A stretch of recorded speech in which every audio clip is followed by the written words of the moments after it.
The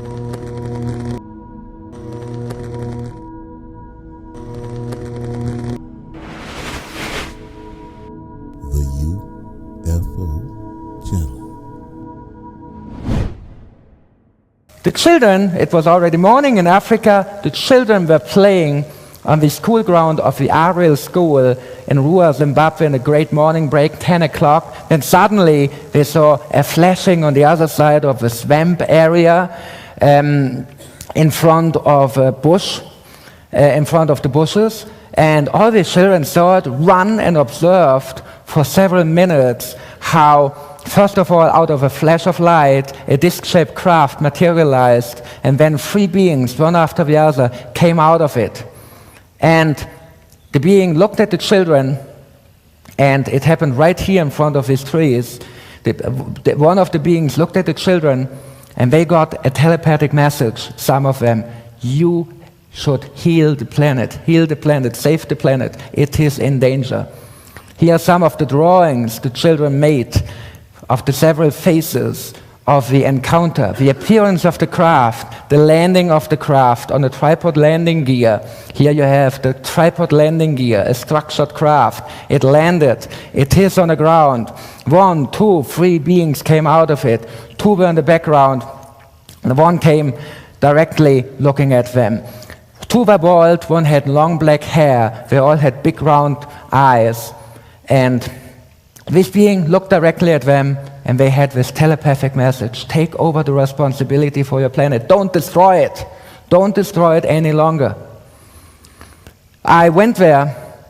My friend John Mack went there first, Professor John Mack of the Harvard University, Massachusetts, USA, and he interviewed some of them and came to the conclusion these children are telling the truth. They had a real experience. So I went over. I interviewed 44 of them, of the 100 school children. And 4 of the interviews I brought you here today, and if you play the audio, we will see these beautiful children. Here is Liesel Pillai. She's a real darling, very bright, 13 years old young girl. And she is drawing it so precisely. She says, I can't draw the feet of the being because the feet I couldn't see, they're on the grass. This gives you an idea that they are not confabulating. Of course you could draw the feet, but no. She said, I can't draw the feet. I couldn't see them because the grass was covering the feet. Which is logical. I don't see his feet. I don't see this part here. She's not drawing it. I don't see his fingers. During break time we were playing in the field, and then we just saw some flickering of lights near the dam. And then we just saw the silver thing. We just saw the silver thing that had just stood there, and we saw 2 people. One had long hair, the other one was bald, and they both had big eyes.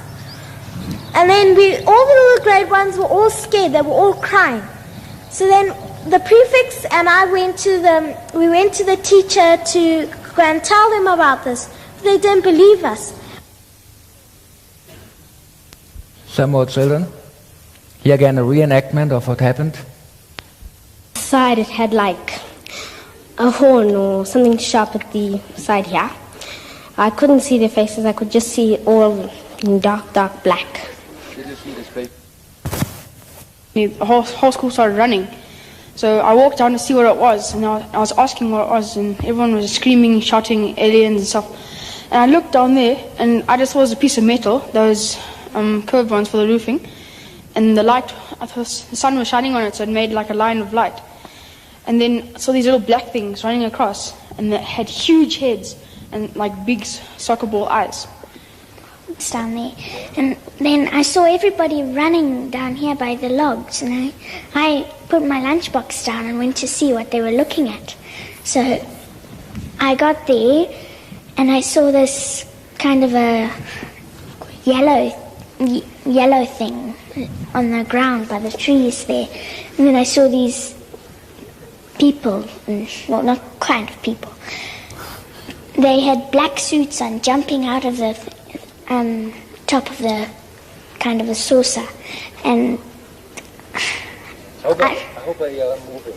Okay, stop it now. Stop. This is the next one. Stop.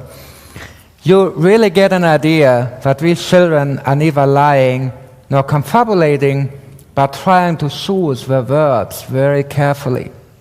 You observed the last little girl, how she was very careful, thinking about every word. These, kind of people coming out of this saucer-shaped thing. Well, she didn't say aliens came off the landed craft, but these children tried to be as accurate and truthful as possible. It's a very good school.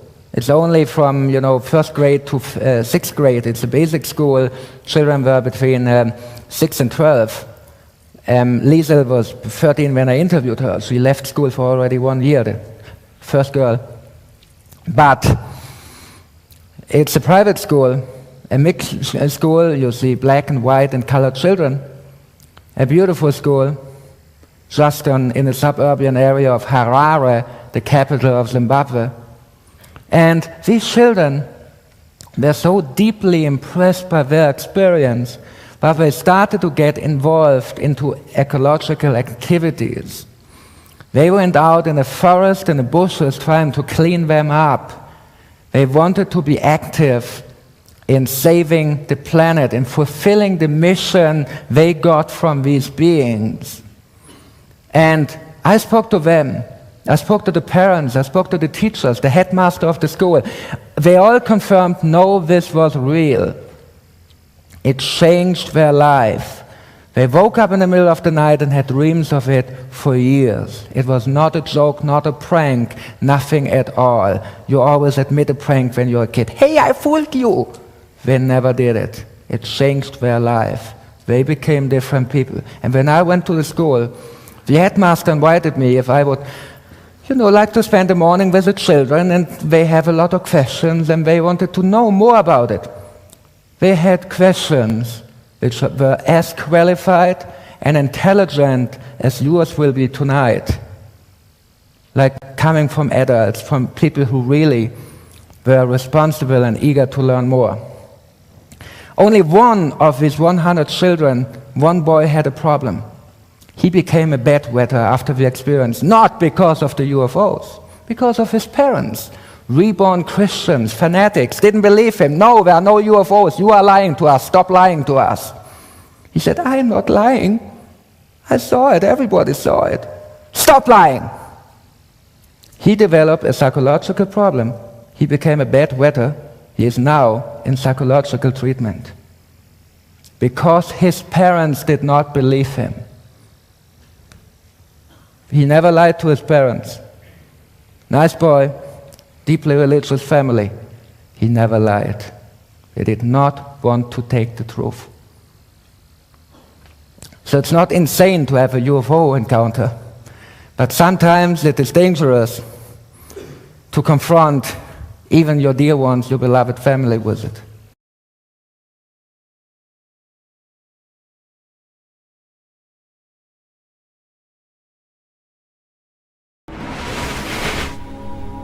The UFO Channel is asking the public to send in their UFO, UAP videos to be displayed on the UFO Channel. With your contribution, you will be helping us bring full disclosure from the government about the alien presence on Earth. Don't forget to write a comment, and don't forget to push the like and subscribe buttons for the UFO Channel. Regardless of what any publication or anyone says, only the truth matters.